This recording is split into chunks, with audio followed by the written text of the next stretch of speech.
folks here at the Republican convention also hoping that we don't have a reprise of certainly of something like Hurricane Katrina, but also we remember this is the anniversary of Hurricane Gustav, which also delayed the Republican convention in Minneapolis. It was also threatening to hit New Orleans right as the time that the Republican convention in 2008 gavelled open. So something of a Groundhog Day here. And we are fortunate to be joined by something who knows all about that. Our good friend James Davis, who's the Republican National Committee Communications Director. You're a man in demand to tell us exactly what's happening. And James, how concerned are you right now that tomorrow's session, in addition to today's, will have to be a washout? Well, we're cautiously optimistic about the plans for tomorrow. We're looking, obviously, at an abundance of caution. As Amy said earlier, we were in consultation with the Romney-Ryan campaign, the Republican National Committee, the Governor Scott's office, and all the emergency management, first responders. We decided that we wanted to go ahead and postpone today's,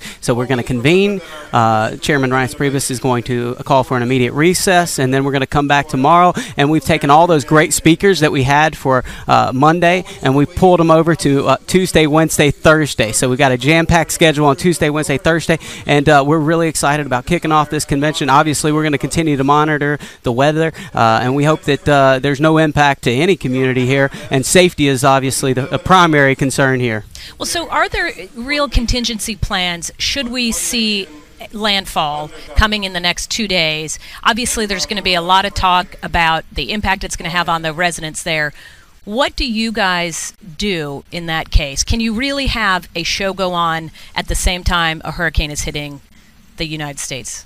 Well, right now we're continue to plan for Tuesday, Wednesday, Thursday. You never know. Weather is so unpredictable, and so we're just planning Tuesday, Wednesday, Thursday. We're excited that we have so many delegations. We're going to continue to monitor it. Obviously, anything that happens in respect to impact, we can adapt our schedule, we can move forward, but Tuesday, Wednesday, Thursday is definitely the time frame that we're looking to have this convention and get our nominee, Mitt Romney, and our vice presidential nominee, Paul Ryan, and move them forward to the general election. I mean, that's the purpose of the convention, right? When you talk about the purpose of the convention, obviously there's a lot of purposes around it in terms of fundraising, in terms of organizing, in terms of energizing the base. What absolutely has to happen? No question, you cannot leave Tampa without it happening.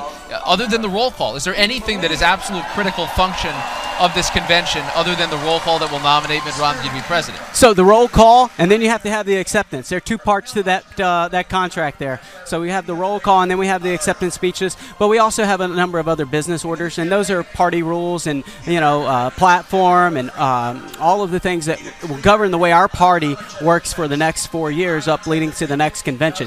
Those things are put in place at this convention.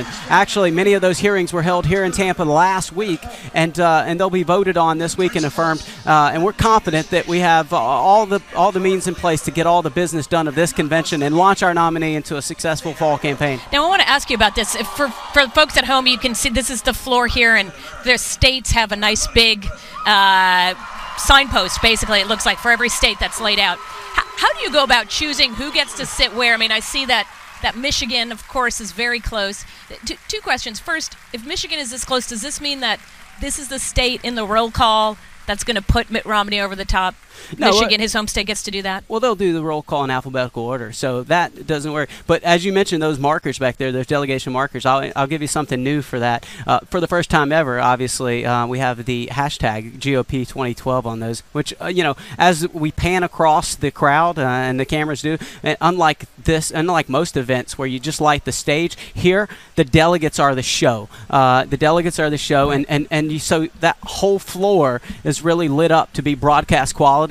And you pan through and you see, Ohio and GOP 2012. We hope you'll get engaged with us and tweet with us online and be part of the conversation. We're inviting people in to be part of that conversation. So how does not that I want to disparage the people of American Samoa, but I don't think it's a battleground state so much. How did they get prime territory over, say, a Nevada who's a little bit back? Well, it all really depends on kind of the size of the delegation, the layout of the floor. There are a lot of considerations that you have to put into place, and I think that when you look at the floor largely, you can kind of see why some of those states are where they are.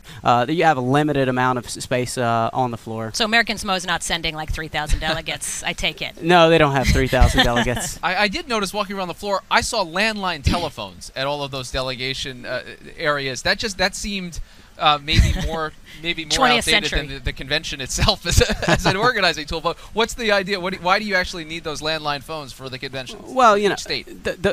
all the infrastructure has to happen on the floor. The business that is there on the floor. If you'll notice through the aisles, there's about a 6-inch raise, and all the cords are run under the raise to prevent any safety hazards or whatnot. There's a lot of business that has to happen. So you want to make sure that you can get in touch with the people on the floor should you need to be able to get in touch with them. Well, and cell phone signals. I mean, look, we all know about cell phone signals, and we all have the best intentions, but they're not as reliable as a hard line. We still use cell phones, and we've really ramped up this place with some additional Wi-Fi, but we still have to make sure that we have some other fail-safe opportunities there to connect.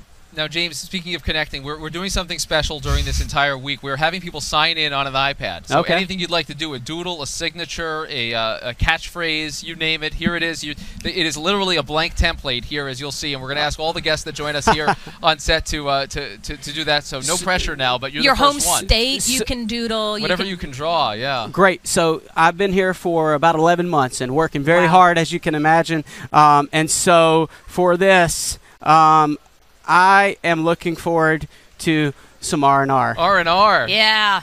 No, well, I noticed that it's not D&D since we're here at the Republican National Convention. Yes, I mean Romney Ryan here. Romney Ryan, take it. Oh my gosh, wow. He's on message even when he's give you a little supposed to be relaxing. Right at the bottom, so you can take it how you right at the bottom. however you'd like it. But R&R is going to be good either way you read it. After the convention adjourns, I'll be able to get a little sleep. Are you going to take the kids to Disney? Yes, and we've taken them there a couple times already. All right. But we plan on another trip here in Tampa. James Davis, really appreciate it. Thank you. Thank you so Thanks much for the opportunity. Good luck with everything. Absolutely.